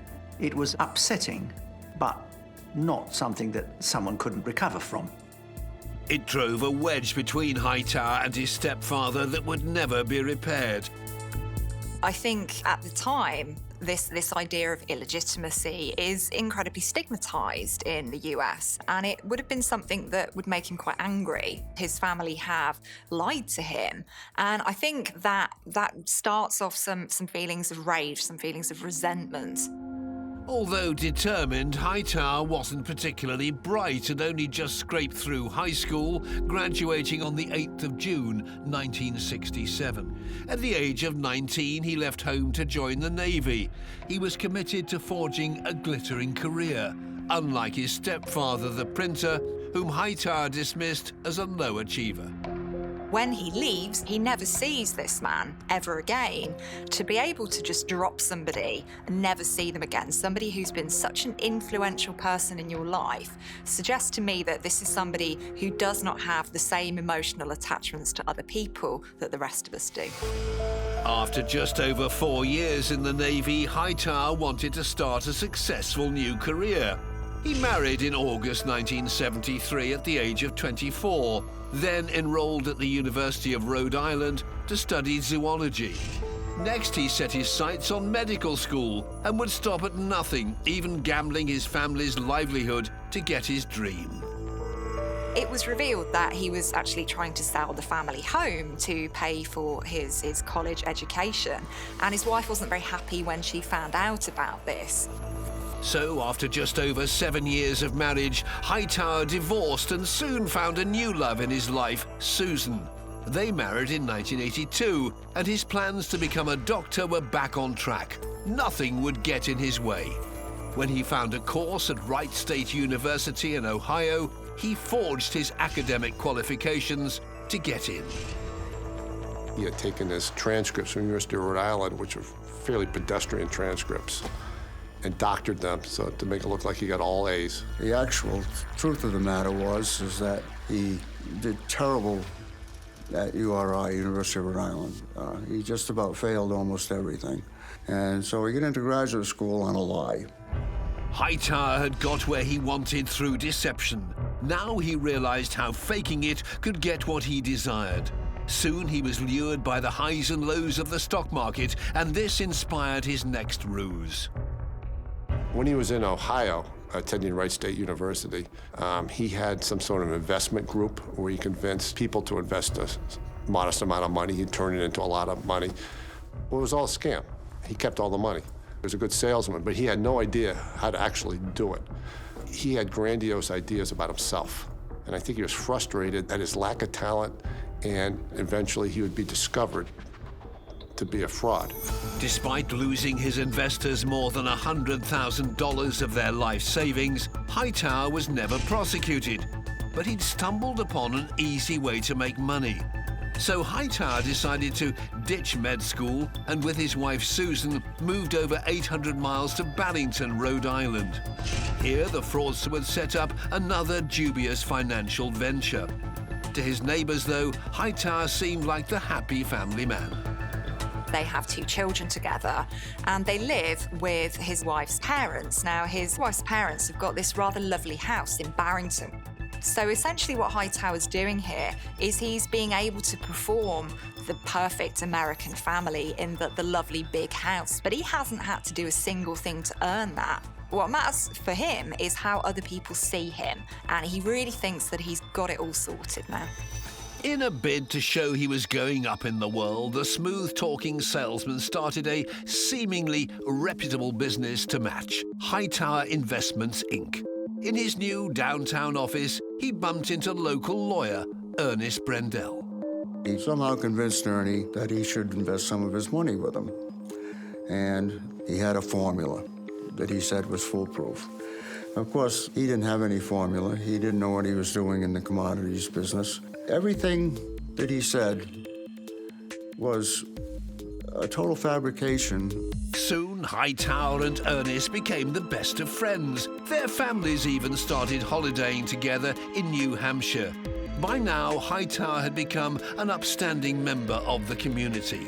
He was a local Sunday school teacher and a coach of the town's junior football team. He was such good friends with the Brendels that when Emily went to the YMCA after school, Hightower was on her list of approved people to pick her up. He was such a good family friend, he was actually on the list as someone they trusted to pick up their daughter. Eventually, Hightower persuaded Ernest to invest $15,000 in his get-rich-quick scheme. Hightower is a very parasitic individual who will feed off other people, and he will have come to know about Ernest and how much money he had just through spending time with him and the family. So these people are predators. They identify people's vulnerabilities. They kind of get to figure out what people have and what they can get out of them. Hightower is a perfect role model, the kind of person everyone can trust. And when con men are concerned, trust is everything. Within a year, Ernest Brendel started having doubts. He soon discovered that instead of making him money, Hightower had squandered nearly $12,000 of his investment. Ernie realized that this system was a scam, and when he realized that, he did what you would expect Mr. Brendel to do. He reported it to the Commodities Future Trading Commission, which is the commission in this country that oversees commodities. It was the wrong person for Hightower to trick. He realized that it was only a matter of time before people found out exactly what he was up to. The Sunday school teaching, the coaching the soccer team, that cherished reputation that he'd built up was about to disintegrate. Not only was Hightower standing in the community in jeopardy, the complaint against him looming at the commodities regulator would mean he'd lose his license to trade and his livelihood. Hightower's house of cards was crumbling down.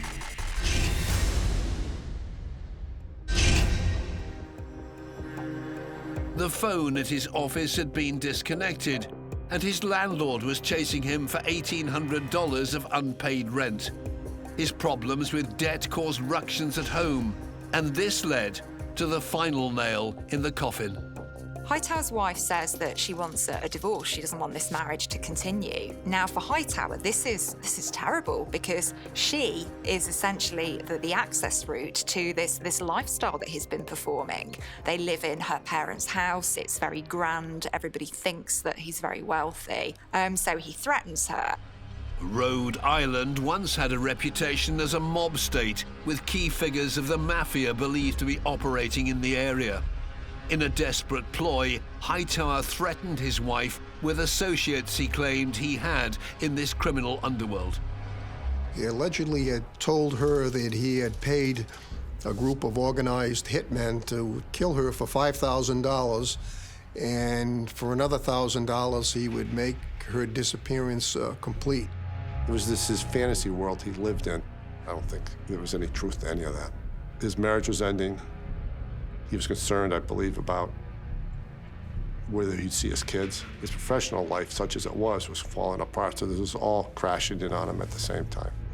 Hightower's answer? To eliminate the man who'd started the complaint against him, threatening his livelihood and reputation, 53-year-old Ernest Brendel. On Thursday, the 19th of September, Hightower set off on a 6-mile journey to the town of Seekonk, Massachusetts. He goes to Massachusetts and buys a Bear Devastator crossbow, and he bought 6 bolts. He had told his family he would be out maybe all night or come back very late. I suspect there would have been quite a lot of stalking of the Brendel family, so he would have known what their movements were, what time they left, what time they arrived home, their routines. This was a very well-planned murder. On Friday the 20th, as usual, Ernest's 8-year-old daughter Emily left on the school bus. Then Ernest drove wife Alice to work at nearby Brown University. Seizing his moment, Christopher Hightower broke into the house. Hightower goes and hides out, essentially, in Ernest's garage, so he lays in wait for him. He could decide not to do it, but the fact that he doesn't suggests to me that this is somebody who is emotionally empty, who just does not care about harming other people, and he's there on a mission, and he's not going to leave until he's executed that mission. With his lethal weapon at the ready, Hightower watched Ernest Brendel pull up onto the drive. We believe when Ernie pulled into his garage, Hightower was waiting for him with the Bear Devastator and shot him 3 times with the crossbow. The first shot to Mr. Brendel didn't kill him. The second shot hit him in the posterior. And then the third shot was a kill shot. Went through his spinal cord, through his esophagus, into his heart. So he killed him right away. To make sure his nemesis was dead, Hightower bludgeoned Ernest on the head with a crowbar. This individual is a psychopath. He very much lives in the present moment. And as far as he's concerned at this point in time, Ernest has been taken out of the picture, and he's hoping that actually everything's going to be fine because this complaint isn't going to get looked at and everything will go back to normal. Now he'd exacted his revenge, Hightower calmly cleaned up the crime scene using hydrochloric acid, then drove his former friend a mile to remote woodland on the edge of town. After burying Ernest in a shallow grave, the killer returned home and calmly washed his clothes. But then Hightower got an unexpected surprise. The sheriffs arrived with the restraining order that had been sought by his wife. So when he's served the restraining order, he now has no place to live. Destitute and homeless, Hightower returned to the scene of his crime. As he monitored messages left on the Brendels' answer phone, he thought about what he was going to do with the rest of the family. Family life goes on. There are commitments, there are responsibilities, and on that particular day, Ernest was expected to pick up his daughter from school. Ernest's wife Alice and 8-year-old daughter Emily would be next on Hightower's hit list. He had to silence them before they raised the alarm. On that day, Friday the 20th, daughter Emily had been on a school trip. The killer made sinister plans to pick her up. So he calls the Primrose School where Emily attended, and pretends to be Mr. Brendel, said, Emily can walk home. And to their credit, the school said, no, that's not going to happen. Not one to be diverted from his mission, the determined Hightower then stole Alice's car and drove it to the YMCA, where Emily was having her usual after-school care. So he goes to the Y, tries to pick her up, and they won't let her because he's no longer on their approved list. So then the YMCA gets a phone call, purportedly from Mr. Brendel, but undoubtedly from Hightower. This is Ernie Brendel. My friend, Christopher Hightower, who was on my list, is going to pick her up. I'm going to give him my driver's license, which he has access to because Ernie's dead. So he goes to the YMCA and gets Emily. Even though Hightower was a trusted family friend, 8-year-old Emily had a sixth sense that something wasn't right. Tragically, she tried to call her father Ernest to warn him, leaving a message on the family's answer phone. Emily knew this wasn't right. And it's Dad. You know, this doesn't seem right, something like that. But eventually the YMCA lets her go.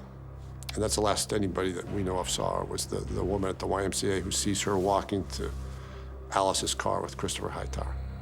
Once home, Hightower drugged 8-year-old Emily with Benadryl, then tied her up in the basement.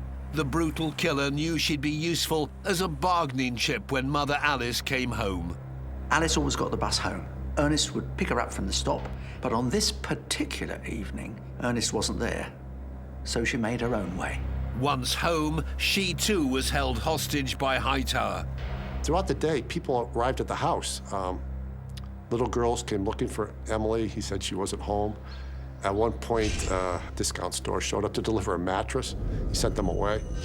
Mother and daughter were held hostage until the next morning, when Hightower used Alice to carry out the final act in his plans.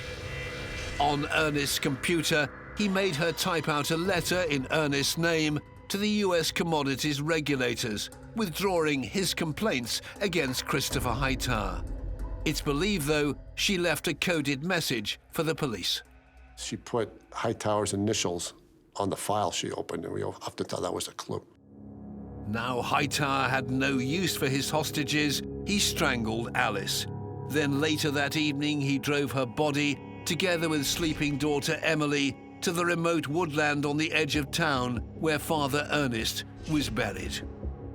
Under cover of darkness, Hightower dug them a shallow grave, then buried 8-year-old Emily underneath her mother, as former detective Gary Palumbo remembers. There was evidence that she was buried alive. I know he gave her Benadryl, and in sufficient amount that would make her drowsy or, or sleepy, but it wasn't enough to kill a child. That's a monster. That's a monster.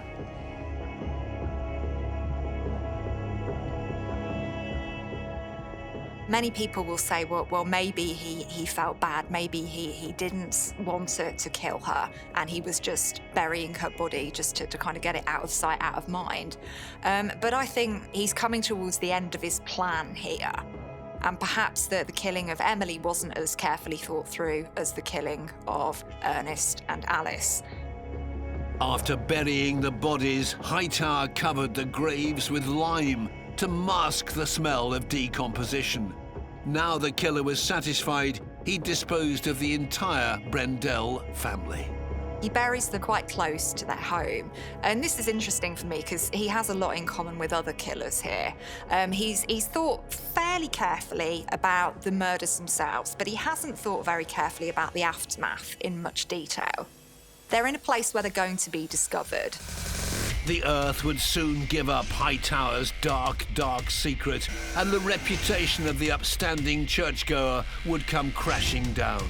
Soon, Christopher Hightower, the fraudster, would become known as a triple killer. The fact that Hightower kills a child is shocking, is awful. And we reflect on the fact that he's a father himself. But here's somebody who is completely cold, who is completely emotionally empty. So he would have felt absolutely no hesitation at killing the child, because he sees people in terms of what they can do for him, whether they're a threat to him, whether they're a barrier to him. There's no emotional connection to them. Barrington was blissfully unaware of the grisly family murders that had taken place in the close-knit town. The destitute and homeless killer, Hightower, stole Alice's Toyota, then went on a spending spree with her husband Ernest's checkbook. He went about his business, buying stuff, cleaning supplies, and, cashing checks. We got him at a yogurt store. We got him pumping gas. And we got him all over Barrington and southeastern Massachusetts. Aware the alarm would soon be raised over the Brendells' disappearance, Hightower had to work out his alibi. Now he's scared that everything's going to come out, and he's got to find a way of sorting it out. The finger of suspicion is almost inevitably going to point to him. So he devises a plan and goes to see Ernest's sister. That Sunday evening in the stolen family car, Hightower set off on the 95-mile journey to Guilford, Connecticut, where Ernest's sister Christine lived. She was very fond of her elder brother. Ernie was 2 years older than me. He was my big brother, and we were pretty close, I think, for a brother and a sister, and we led a very active, physically active childhood. Our parents had a house in the Pocono Mountains, so in the summer we just sort of ran wild. As adults, they remained close, even after Ernest married Alice. Oh, we had a good relationship. We argued, but we argued when we were kids, too. Alice was the great peacemaker, mediator. You couldn't not have a good relationship with her because she was very easy to get along with. On Sunday evening, the 22nd of September, Christine was unaware of the tragedy that had befallen her brother. But his killer, Christopher Hightower, called at her door. We had guests for dinner, and he arrived at the door and started telling me his crazy story. And I said, why don't you go in the living room and sit down and relax? I said, because we can't do anything about this until my guests leave. So I sort of hurried them out of the door. And then my husband and I sat down with Hightower, and then we started hearing his story, which was nuts. Although she'd never met him before, Hightower told Christine that her brother Ernest and his family had been kidnapped and were being held hostage by the mafia. I didn't quite know what to make of it, but I didn't think what he was telling me was the truth. Then he decided that he would show us the car. As well as showing Christine and her husband Ernest's bank cards and driving license, Hightower opened up the boot of the family car to reveal a massive stain of blood. He claimed the blood came from a broken jaw Ernest had sustained during the kidnap, but Christine's husband Alex was a doctor and didn't believe what he was hearing. He said to me was that there was a lot of blood and is probably more than someone could bleed and still be alive. We knew that something really bad had happened, but we didn't know exactly what. Hightower claimed the mafia wanted $300,000 to release Ernest and his family. He asked Christine and her husband for $75,000 to help pay the ransom. We just told him that we obviously don't have that kind of money around the house. We don't deal in cash. Hightower left empty-handed, but he warned Christine and husband Alex not to call the police, claiming their phones were being tapped. Once Hightower disappeared, though, they went to a neighbor's house and called the authorities straight away. We went over there and called the FBI because I thought that, if it's kidnapped, it's much better to get them on the case.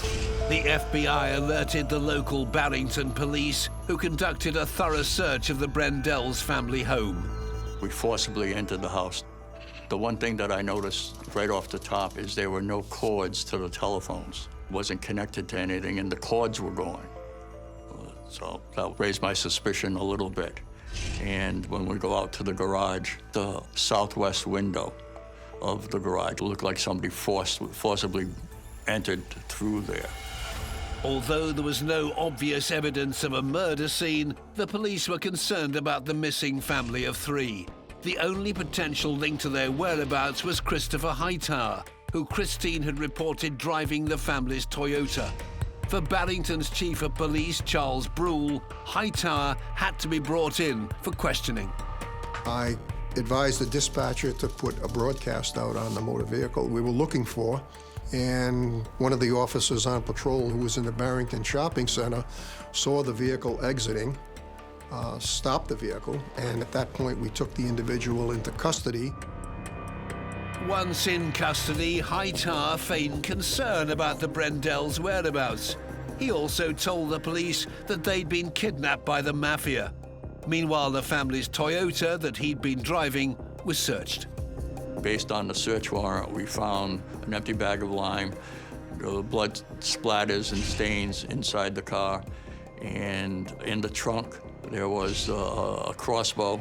And also they found 3 teeth, which ended up being Ernie's, in the back of the car. It was obvious about the evidence that was inside the Toyota, which was accumulation of bloodstains, more than the person would receive from a beating, from a facial beating. We thought the family was in trouble at that time, especially just observing the car without searching it. You could see the bloodstains, so we thought they were in trouble. With this forensic evidence and no sightings of the Brendells alive in the last 3 days, the police believe they had a triple murder on their hands. At this point, under pressure, Hightower made his first mistake in his mafia kidnapping story. When the police commented on tyre tracks found near Hightower's home, his pretense slipped. "They're not buried there," he told them. Well, it's quite interesting because that's implying I do have some knowledge about this. And this is a power play. He's basically saying to the police, I do know something about this, but I'm not going to give it up that easily. So he's trying to buy himself time. He's very much in control. As news of the Brendells' disappearance spread, concerned Barrington residents helped in any way they could. Within a week's time, they started organizing searches. They would have searches where community members could volunteer, and they would come out and assist. As forensic investigators swept through the Brendells' home, they found microscopic evidence which linked to the crossbow found in Hightower's possession. Now it was a potential murder weapon. There was a little hole in the garage door that determined to be caused by an arrow, by a bolt. And forensically, they ended up finding blood splatters in that area. With news that the police had uncovered a likely murder scene, Ernest's sister Christine was giving up all hope. As time went on, it just got worse. And, you know, the chances that they were alive and the chances that they were unharmed were less and less. And it was too much. As police dug into Hightower's background, they found a destitute man with a trail of fraud leading from his investment scam in Ohio. On October the 2nd, US regulator, the National Futures Association, told investigators about a letter they'd purportedly received from Ernest Brendel, withdrawing a complaint against a broker, Christopher Hightower. Forensics experts examined it and revealed it was a forgery. Now the police knew this complaint could be their prime suspect's motive for murder. The town was shocked when they learned 42-year-old Sunday school teacher Christopher Hightower had been arrested in connection with the disappearance of the Brendel family. Despite a 6-week search for their bodies, Ernest, wife Alice, and their 8-year-old daughter Emily still hadn't been found. A huge army of law enforcement with a lot of volunteers spent 6 weeks looking for the Brendells. We searched cemeteries, we searched abandoned pits, we looked everywhere. We had dogs, the FBI brought in mediums, we talked to profilers from the FBI, but we couldn't find them.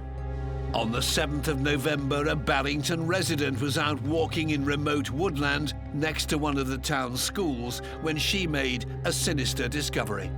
We got a phone call saying that a woman walking her dog had seen her dog reacted to an area. She showed us where it was. Myself and the sergeant went in, and it was briars and bushes. And then all of a sudden, it was no more briars, no more bushes. And you could see an area where there were depressions. We dug the area where the depressions were.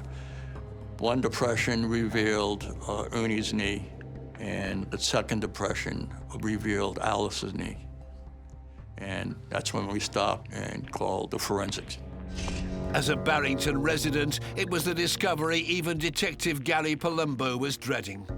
They train you, they mentor you, don't get emotional, leave it at work, but I was angry. It doesn't take a rocket scientist to realize what you found. And so I was angry. The FBI and soon forensic teams swooped on the shallow grave. Former state prosecutor Patrick Youngs was also called to attend. He saw damning evidence linking Christopher Hightower to the crime scene. Within the hole where Mr. Brendel was a piece of a bag of lime. The piece of a bag of lime that matched the bag of lime that was in the car that Mr. Hightower was driving, that we had a receipt that he bought at a hardware store. So we knew then, boy, we got him. In a shallow grave next to Ernest, they uncovered the body of his wife, Alice. She'd been strangled as a ligature had been left around her neck. But underneath Alice, they found her 8-year-old daughter, Emily. It was extremely sad. And you could see a little shoe in the dirt. State police detective pressed to make sure there was a foot in there. That was a very sad moment. We had a photograph of Emily taken on Friday because she went on a field trip. She went to Newport to see a Viking ship. And we knew what clothes she had on Friday. She had the same clothes on. And that just, to me, that was just so sad. It was just so sad seeing this little girl. So it was a very emotional day for everybody there. There were police officers in the hole with them. It was a very solemn occasion. That same day, Emily's aunt, Ernest's sister, Christine, was told the news. We had, I think, already had a funeral service. When we knew they were dead, my mother was still alive.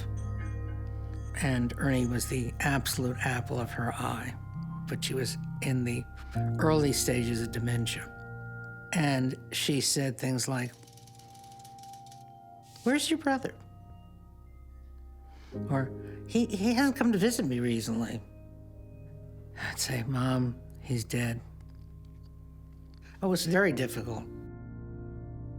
With the discovery of the Brendels' bodies, their killer would finally face justice. Christopher Hightower was charged on 3 counts of murder and 1 of kidnap. His trial started 16 months later on the 8th of March 1993 at the Supreme Court of Rhode Island. Former state prosecutor Patrick Youngs helped prepare the case. Most cases that we prosecute, we usually have some sort of direct evidence. And direct evidence is either an eyewitness to the crime or a confession. We had neither. He never confessed. But circumstantial cases, if you do it the right way, are the most compelling cases. Not only did the prosecution present the man who sold Hightower the crossbow, they called nearly 100 other witnesses.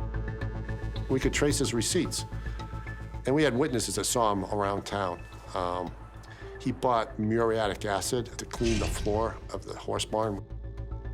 Each little witness had a little essential dot to fill in. So we had witnesses that would see him at the house. We put in the delivery guy who showed up to deliver a mattress. We put in the neighbor who saw Hightower with the hose. We put in the guy at the Shell station who pumped gas with him. We put in all these little dots. And at the end, they all pointed in only one direction, and that was Mr. Hightower. When Hightower took to the stand, true to form, he had an elaborate explanation for the damning evidence. Unbelievably, Hightower explained that Ernest had got involved with the mob and some serious drug dealing. Hightower claimed he was at Ernest's house when the mafia arrived and murdered the Brendel family in a dispute over money. He claimed he saw 8-year-old Emily strangled. They had already said they were going to kill her if he didn't tell them where the money was.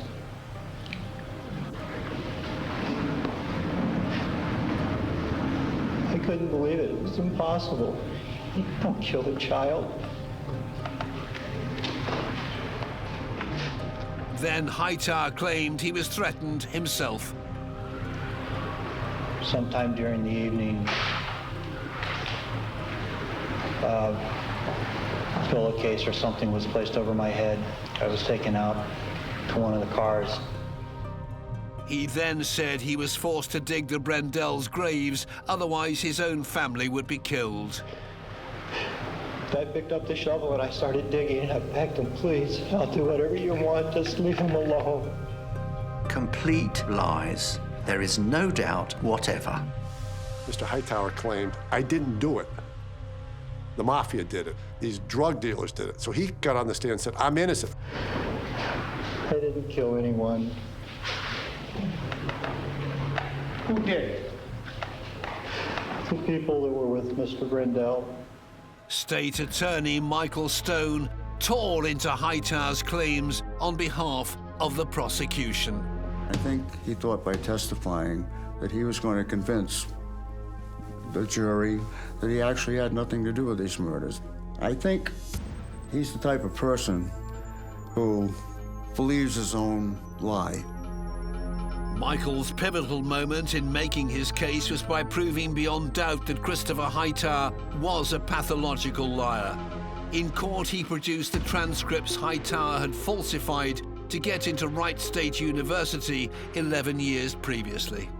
You didn't get accepted into that master's program with a 2.5 average, did you? No, I did not. And why is that?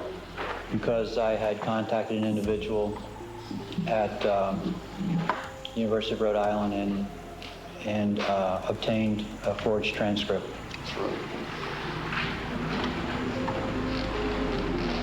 I think by the time I finished that it was evident to the jurors that he was a total fabrication and that Ernie Brendel was just the person who got in his way and was expendable. He definitely is a person who cared about nothing else but himself. After 4 days of cross-examination, the triple killer looked defeated. In desperation, his own defense team even brought an expert psychiatrist to the stand to testify that Hightower was delusional, but the court dismissed any claims of insanity. On the 8th of June 1993, Christopher Hightower was sentenced to life without parole. It was the result the investigators and prosecutors had been waiting for. Well, I think everybody was relieved. We're thankful we got the monster off the street, and he's going to stay off the street. He's probably the lowest form of life on the earth. I had the opportunity to confront him when I was in my second employment in the federal court, and I just told him, I said, you rotten bastard, I hope you rot in hell. And that's the way I feel, because there isn't any place for him in any kind of society at all. He's despicable. It's all about him. People were objects to him. People were there to be used to further his means. Hightower is such a cold and a despicable killer because nothing gets in his way. He is literally like a steamroller, and the devastation that he perpetrates lasts for a very, very long time. For Christine, there was comfort in knowing that the man who brutally wiped out the whole side of her family can never kill again. I mean, Emily was a dear child, and the fact that he could kill her just absolutely leaves me absolutely no sympathy for him. He's an awful person, and he's soulless, even though I don't believe in souls. He's totally amoral. He was a con man who masqueraded as a church leader, duping people out of thousands of dollars. He mercilessly slaughtered a family of 3 just to protect his reputation and cover up his trail of fraud. He kidnapped an 8-year-old girl from school, drugged her and buried her alive.